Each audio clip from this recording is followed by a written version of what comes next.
সুনীল গঙ্গোপাধ্যায় লিখেছিলেন, যদি নির্বাসন দাও আমি ওষ্ঠে অঙ্গুরে ছোঁয়াবো, আমি বিষ পান করে মরে যাব। বিষণ্ণ আলোয় এই বাংলাদেশ। বিষণ্ণ আলো তো নয়, একেবারে বিদ্বেষের আলো। ভারত বিদ্বেষের আলো নয়, সেখানে শুধুই অন্ধকার। আর সেই বিষই উগড়ে চলেছে বাংলাদেশ। এবার সেখানে থাকা ভারতীয়দের লাথি মেরে বের করার মতো জঘন্য হুমকির পর সরাসরি হুমকি যুদ্ধের জন্য প্রস্তুতি হবার। পড়ুয়াদের হাতে রাইফেল তুলে দেওয়া হবে এবং দেয়া হবে সামরিক ট্রেনিং। আহ্বান বাংলাদেশের অবসরপ্রাপ্ত সেনাকর্তার। পরিস্থিতির আশু বদল না হলে সর্বনাশ আসন্ন, এমনই মত সন্ন্যাসীর আইনজীবী রবীন্দ্র ঘোষের। বর্তমান সরকারে থাকা ব্যক্তিরা কাজের মানুষ নন। এক চোরের দল গেছে, লুঠেরার দল এসেছে, এভাবেই কটাক্ষ করেছেন বাংলাদেশের নাগরিক ঐক্যের সভাপতি মাহমুদুর রহমান। এই সমস্ত বিষয় নিয়ে আমরা আলোচনায় আসব, তাই শুরুতেই বিষয়। ইতিহাস ভুলে ফের ভারত বিদ্বেষ। একের পর এক মন্তব্য এবং কথায় ছড়িয়ে পড়ছে ভারত বিদ্বেষের সুর। যুদ্ধের জন্য প্রস্তুত হও, প্রত্যেক পড়ুয়াকে সামরিক ট্রেনিং এর হুঁশিয়ারি বাংলাদেশের অবসরপ্রাপ্ত সেনাকর্তার। যে প্রত্যেক পড়ুয়াকে হাতে রাইফেল তুলে দেওয়া হবে এবং সামরিক ট্রেনিং দেওয়া হবে কিসের জন্য? না, ভারতের বিরুদ্ধে যুদ্ধ করার জন্য। বাংলাদেশে ফের বিচারের নামে প্রহসন। স্থানীয় আইনজীবী না থাকার আজব যুক্তিতে সন্ন্যাসীর জামিনের শুনানি খারিজ হয়ে গেছে, আপনারা জানেন। আর কি যুক্তি? না, স্থানীয় আইনজীবী নেই, দাঁড়াবেন কি করে? ভয়ে আতঙ্কে তারা তো আসতেই পারছেন না আদালতে। আদালতের বৈষম্যমূলক নির্দেশ, বলছেন রবীন্দ্র ঘোষ। তিনি কে? না, সন্ন্যাসী চিন্ময় কৃষ্ণ দাসের আইনজীবী। নিজের একেবারে নিরাপত্তা নিয়েও তিনি কতটা শঙ্কিত, বারবার তার গলায় উঠে এসেছে সেই সুর। আর যে কথা আপনাদের বলছিলাম, যে ভারত বিদ্বেষ প্রতিটা মুহূর্তে প্রত্যেকটা কথায় কিভাবে বাড়ছে দেখুন। যুদ্ধের জন্য প্রস্তুত হওয়ার আহ্বান জানিয়েছেন বিএনপি স্থায়ী কমিটির সদস্য ও অবসরপ্রাপ্ত মেজর হাফিজ উদ্দিন আহমেদ। প্রত্যেক পড়ুয়াকে রাইফেল চালানোর জন্য সামরিক ট্রেনিং দেওয়া হবে বলে হুঁশিয়ারি দিয়েছেন তিনি।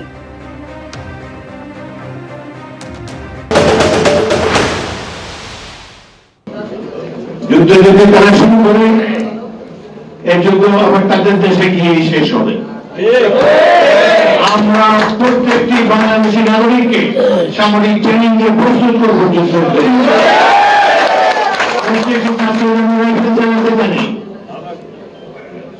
সামান্য ফিল্ড বেসিক মিলিটারি ট্রেনিং তাদেরকে আমরা দেব, যাতে করে কেউ আমাদের দিকে কোনো রক্তচক্ষু দিয়ে দৃষ্টিপাত করতে না পারে। আমরা যুদ্ধ করে জয় পেয়েছি, চিরকাল জয়ী হবে বাংলাদেশের মানুষ। আমি ব্রিগেডিয়ার দাসকে দিয়ে শুরু করব। ব্রিগেডিয়ার দাস, এ তো ভয়ঙ্কর। মানে আর কত দূর যাবে বাংলাদেশ? বিদেশ সচিব গেলেন, তিনি কড়া বার্তা দিলেন, সে সমস্ত কোনো কিছুই কানে তুলছে না। এবং এত একের পর এক ভারতের সেই যে 1971 থেকে সাহায্যের কথা সমস্ত ভুলে যাচ্ছে বাংলাদেশ।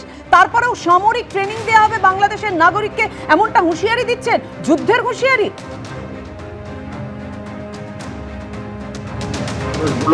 যারা অবসরপ্রাপ্ত সেনাবাহিনীর, বাংলাদেশ সেনাবাহিনীর মানুষ, তারা যখন এরকম কথা বলছেন, আমি খুব একটা গুরুত্ব দিচ্ছি না। আমার মনে হয় এদেরকে বলতে বাধ্য করা হচ্ছে। কারণ যারা সেনাবাহিনীতে 2-4 দিনও কাটিয়েছেন, অফিসার হওয়ার দরকার নেই, কোনো সিপাহী বা ওইরকম কোনো পদে থাকলেও তারাও জানবেন যে আজকে রাইফেল ট্রেনিং শুরু করলে কালকে যদি মাথার উপর দিয়ে 10 মিনিটের মধ্যে এখান থেকে মিসাইল পড়ে, সেটা কিভাবে আটকাবে তারা জানে না, তাদের ধারণা নেই। এবং এই যুদ্ধের জন্য উস্কানি, এরা পিছন থেকে কলকাঠি নাচছে মানুষরা, যাতে ভারতবর্ষ একটা রিয়াকশন দিয়ে ফেলে এবং সেই রিয়াকশনের পেছনে অন্যান্য কিছু দেশ তাদের ইচ্ছে মতো গুটি সাজাতে পারে। কিন্তু ভারতবর্ষের ভালো যেটা লাগছে, যে ভারতবর্ষ রিয়াকশন দিচ্ছে, বা সেই রিয়াকশন এই মুহূর্তে আমরা দেখতে পাচ্ছি না। এই কদিন পরে আমরা তার রিয়াকশন দেখতে পাবো। আর আস্তে আস্তে এই লোকগুলো এখান থেকে মুছে যাবে টিভি ক্যামেরার সামনে দিকে, যারা হুমকি দিচ্ছে। এই মুহূর্তে শুনতে পেয়েছি যে বাংলাদেশ নাকি ইউক্রেন থেকে গম কিনেছে 50,000 টন। এটাই তো আমরা চাই, যে ভারতবর্ষকে বাদ দিয়ে, এত ঘৃণা যখন কিছু না নিয়ে তারা স্বাধীনভাবে বাঁচুক, সমৃদ্ধি হোক বাংলাদেশের, এবং তারা খুব ভালো একটা দেশ হোক, স্যাটেলাইট পাঠাক পৃথিবীতে, অলিম্পিক মেডেল জিত, ক্রিকেটের বিশ্বকাপ যেত, এবং তারা Google CEO, Microsoft CEO, world ব্যাংকের চেয়ারম্যান হয়ে যাক। বাংলাদেশ বংশোদ্ভূত মানুষেরা আমরা তো না করছি না। এই যুদ্ধের উস্কানিটা এদেরকে দিয়ে দেওয়া হচ্ছে, এরা প্রকৃতার্থ নেই মনে হচ্ছে, তাই জন্য বলছে, এবং এদের বিস্তৃতি হয়েছে। এবং এদের হিন্দিতে একটা কথা আছে, জিদার কি মত আতা হ্যায় ও শহর কি তারা ভাগতা হ্যায়। যখন শেয়ালের মৃত্যু আসে সে শহরের দিকে দৌড়ায়। বাংলাদেশের মানুষরা এখন ভারতবর্ষ বিদ্বেষটাকে নিজেদের একমাত্র অবলম্বন বলে মনে করেছে। তারা বুঝতে পারছে না, তারা ইতিহাস এবং ভূগোল দুটোর খাতার থেকে তারা আস্তে আস্তে অন্যদিকে চলে যাচ্ছে।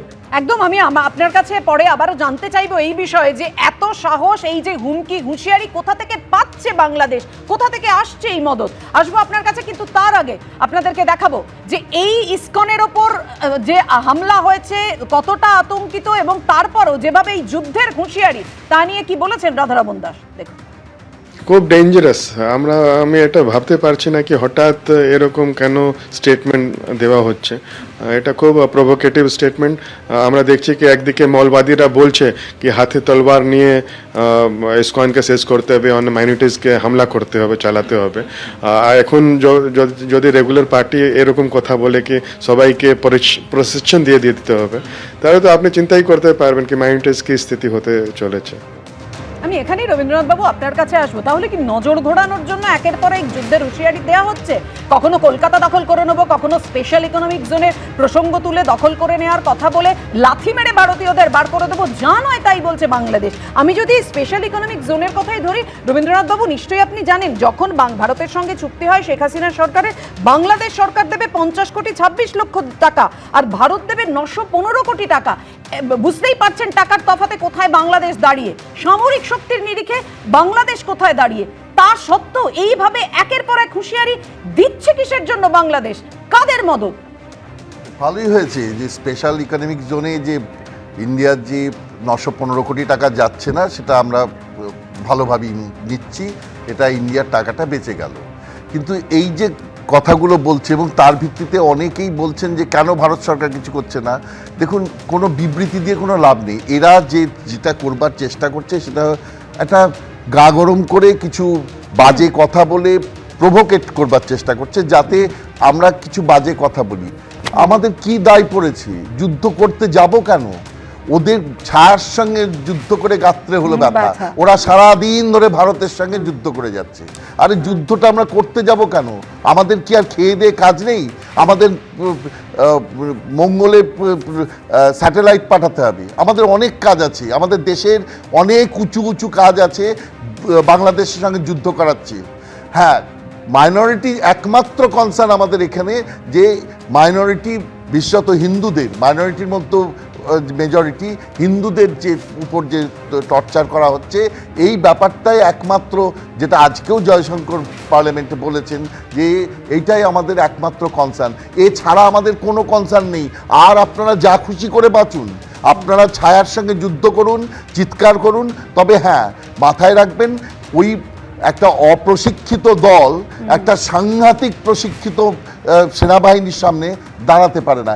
এই বোধ বুদ্ধিগুলোও যাদের নেই, সেই মূর্খের সঙ্গে আমরা তর্ক করব। সেই কারণেই সংখ্যালঘুদের উপর ধারাবাহিকভাবে, হিন্দুদের উপর ধারাবাহিকভাবে এই অত্যাচারের দিক থেকে নজর ঘোরানোর জন্যই কি এই যুদ্ধের জিগির তোলা। আমরা এই নিয়ে আলোচনা করব।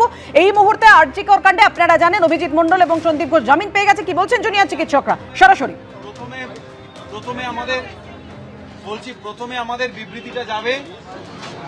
প্রথমে আমাদের বিবৃতি যাবে, তারপরে আপনাদের কোশ্চেন অ্যান্সার থাকলে কোশ্চেন অ্যান্সার, ঠিক আছে? আপনারা জানেন সংবাদ মাধ্যম থেকে সমাজের সমস্ত স্তরের মানুষ, জুনিয়র ডাক্তার, সিস্টার পড়ুয়া যারা এখানে আছেন, আপনারা জানেন 9ই অগাস্ট আরজি করের বুকে যে নৃশংস ঘটনা ঘটে, সেই ঘটনায় আজকে রেপ এবং মার্ডারের ঘটনায় অভিযুক্ত সন্দীপ ঘোষ এবং টালা থানার ওসি আজকে জামিন পায়। এই প্রসঙ্গে এবং এই আন্দোলন প্রসঙ্গে কিছু কথা আজকে আপনাদের সামনে রাখছি। 9ই অগাস্ট আরজিকর মেডিকেল কলেজের বুকে যে নারকীয় ঘটনা ঘটেছিল, সেই ঘটনাকে কেন্দ্র করে আরজিকরের গুটি কয়েক পিজিটি ছাত্রছাত্রী, নার্সিং পড়ুয়া, প্যারামেডিক্যাল ছাত্রছাত্রীরা ডাক দিয়েছিল, আরজিকর দিচ্ছে ডাক, অভয়া বিচার পাক। সাধারণ মানুষ থেকে শুরু করে সমাজের সমস্ত স্তরের মানুষ, নাগরিক সমাজ এই ডাকে সাড়া দিয়েছিল, সুর মিলিয়েছিলেন। আমরা চেয়েছিলাম জুডিশিয়াল ম্যাজিস্ট্রেট ইনকোয়ারি, আমরা পেয়েছিলাম কোর্ট মনিটর সিবিআই ইনভেস্টিগেশন। মহামান্য সুপ্রিম কোর্টের অবজারভেশনে দেশের সর্বোচ্চ তদন্তকারী সংস্থা, দেশের সর্বোচ্চ কোর্ট 9 আগস্টের ঘটনার ওই দিন কি ঘটেছিল, ওই ঘটনার মোটিভ কি ছিল, ওই ঘটনার উদ্দেশ্য কি ছিল, কি সত্যতা ছিল, সেই সত্যতার কাছাকাছি পৌঁছানোর প্রচেষ্টা হয়তো একটা দিক দেখতে পাবো বলে জুনিয়র ডাক্তাররা মনে করেছিল, দেশের সাধারণ মানুষ থেকে সমাজের সমস্ত স্তরের মানুষ মনে করেছিল। আমরা সেদিনও বলেছিলাম যে সিবিআই এসে গেছে মানে বিচার চলে এসেছে, একথা সত্য নয়। আপনারা যদি আমাদের পুরনো প্রেস রিলিজ দেখেন তাহলে এই বক্তব্য আপনারা দেখতে পাবেন। কিন্তু একটা গণতান্ত্রিক পরিকাঠামোতে আমাদেরকে কোথাও না কোথাও ভরসা রাখতে হয়। আমরা দেশের সর্বোচ্চ সংস্থা, তদন্তকারী সংস্থা সিবিআই, দেশের সর্বোচ্চ আদালত সুপ্রিম কোর্ট, তার উপর আমরা ভরসা রেখেছিলাম, আস্থা রেখেছিলাম। আমরা দেখলাম আজকে 90 দিনের মাথায় প্রাথমিক চার্জশিটে যা উল্লেখ ছিল এভিডেন্স টেম্পারিং এবং ডিপ কনস্পিরেসির তত্ত্ব, সিবিআই প্রাথমিক চার্জশিটে যা উল্লেখ ছিল তার 90 দিন পেরিয়ে যাওয়ার পরেও কোন চার্জশিট দেশের সর্বোচ্চ তদন্তকারী সংস্থার পক্ষ থেকে আমরা দেখতে পেলাম না। তাই তারা আজকে জামিন পায় কোর্ট থেকে। আবার যে স্বাস্থ্য, এই আন্দোলনকে কেন্দ্র করে যে স্বাস্থ্য দুর্নীতির প্রশ্ন উঠে এসেছিল, সেই দুর্নীতিতেও এই সন্দীপ ঘোষ অভিযুক্ত হাউস স্টাফ আশিস পান্ডে। তাহলে সেই জায়গাতেও আমরা দেখতে পেলাম যে রাজ্য প্রশাসকের পক্ষ থেকে তদন্ত ট্রায়াল শুরু করার জন্য যে ক্লিয়ারেন্স দেওয়ার প্রয়োজন যে সরকারি কর্মচারী তারা, সেই হিসাবে সেই ক্লিয়ারেন্স 27 নভেম্বর চেয়েছে নাকি সিবিআই, তারপরেও আজকেও রাজ্য প্রশাসন দিচ্ছে না। তাহলে আজকে এই জামিনের পেয়ে যাওয়ার পর কি কি প্রশ্ন উঠে আসলো সাধারণ মানুষ থেকে, জুনিয়র ডাক্তার, সমাজের সমস্ত সাংবাদিক, আপনারা বন্ধু এই আন্দোলন কভার করেছেন, আপনাদের কাছে সমস্ত সমাজের সমস্ত মানুষের কাছে আমার প্রশ্ন, এই যে ব্যর্থতা সিবিআই এর, এই ব্যর্থতার দায় সিবিআই কে নিতে হবে। জুনিয়র ডাক্তারদের পক্ষ থেকে আজকের তথ্যহীন ভাষায় জানাতে চাই, দেশের সর্বোচ্চ তদন্তকারী সংস্থার আজকের যে ব্যর্থতা, এই ব্যর্থতার দায় তাদেরকে নিতে হবে। কেন তারা এভিডেন্স টেম্পারিং ডিপ কনস্পিরেসির জন্য রেপ এন্ড মার্ডার মামলায় তারা কেন সাপ্লিমেন্টারি চার্জশিট দিতে পারলো না 90 দিনের মাথায়?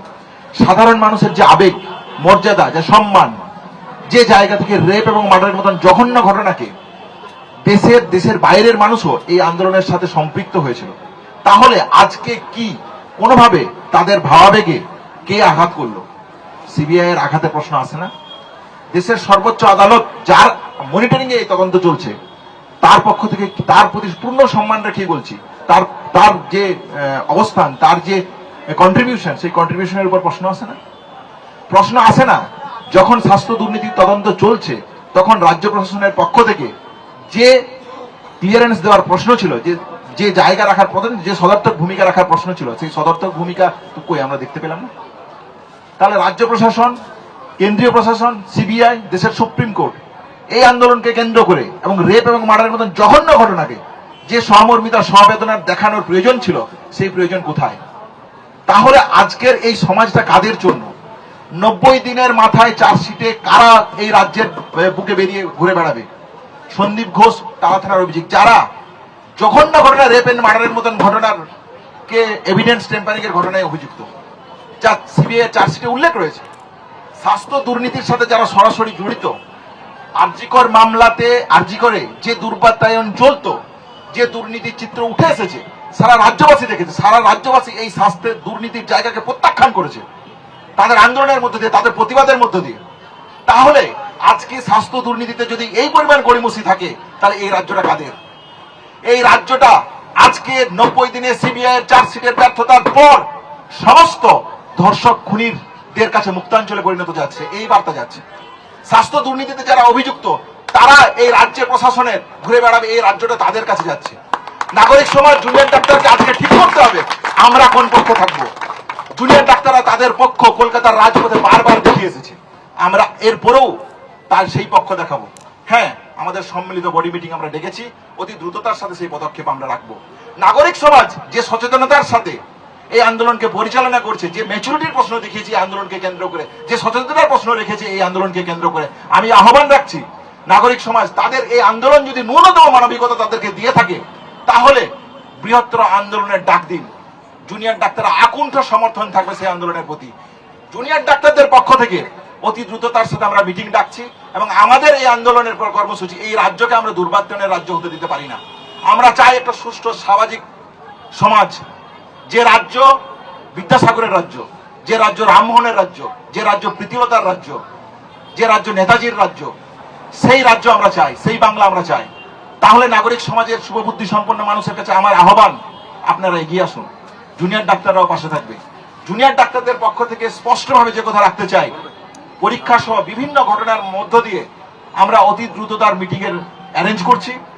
কালকের মধ্যে আপনারা আমাদের অবস্থান, আমাদের কর্মসূচি, আন্দোলনের পরবর্তী রূপরেখা সম্পর্কে সুচিন্তিত মতামত আপনাদের কাছে রাখবো।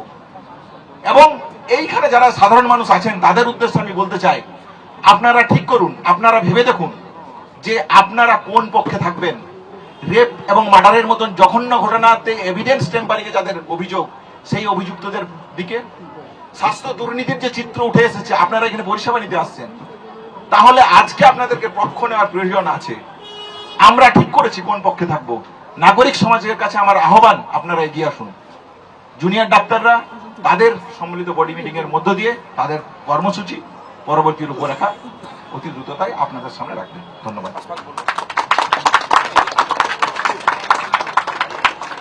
আজকের আমরা দেখলাম যে কারণের জন্য সিবিআই চার্জশিট জমা দিল না এবং 90 দিন হয়ে গেল তারা তথ্য প্রমাণ যে লোপাট হয়েছে সেই তথ্যটা আদালতের কাছে দিতে পারলো না। এই প্রশ্নটা আমরা যে করে এসেছি তথ্য প্রমাণ লোপাট থেকে, আজকের সেই উত্তরটা সিবিআই কে শুধু আমাদেরকে নয়, ওই অভয়া দিদিকেও দিতে হবে, এটা মনে রাখবেন। আজকের যে তথ্য প্রমাণ লোপাটগুলো আমরা প্রথম দিন থেকে দেখে এসেছি, তাহলে তড়িঘড়ি করে সেই অভয়া দিদির বডিটা কি পোড়ানো হয়নি? এফআইআর কি 12 ঘন্টা 14 ঘন্টা পরে হয়নি? আমরা পরে দেখিনি যে সেমিনার রুম ভাঙা হয়েছিল? আমরা দেখিনি যে তারপরে 14 তারিখ রাতে এসে শ গুন্ডা মিলে এই আরজি করের প্রাঙ্গণগুলো ভেঙেছিল? ইভেন পুলিশ যে নিজেদের থাকার জায়গা ছিল সেই জায়গাগুলো ভেঙে চুরমার করে দিয়ে গিয়েছিল, সেটা পুলিশের জায়গা থেকেও পুলিশ কি দেখেনি? তাহলে আজকের সেমিনার রুমের যে যারা ছিল 9 আগস্টে, যাদের চিত্র আমরা পরে দেখেছি, আমরা আরজি করের স্টুডেন্ট হয়ে আন্দোলন করার প্রথম দিন থেকে থাকা সত্ত্বেও আমরা সেই সেমিনার রুমে আমাদেরকে সবাইকে দেখতে পাবেন না, কিন্তু এমন ব্যক্তিগুলো যারা ছিল, পুলিশ আমাদেরকে ঢুকতে দেয়নি, এমন ব্যক্তিগুলো ছিল যাদেরকে এই পুলিশ প্রশাসনই তাদেরকে ফিঙ্গারপ্রিন্ট এক্সপার্ট বলে, তাদেরকে ভিতরের লোক বলে, বাইরের লোক বলে নানাভাবে চালনা করা হয়েছে। তারা কারা ছিল? এই প্রশ্নের উত্তরগুলো শুধুমাত্র আমাকে দিতে হবে না, আমাদেরকে দিতে হবে না, অভয়া দিদিকেও দিতে হবে, অভয়া দিদির বাবা মাকে দিতে হবে, সারা রাজ্যবাসী, দেশবাসী যাদেরকে একটু না একটু মানবিকতা আছে তাদের কাছে উত্তর দিতে হবে সিবিআই কে।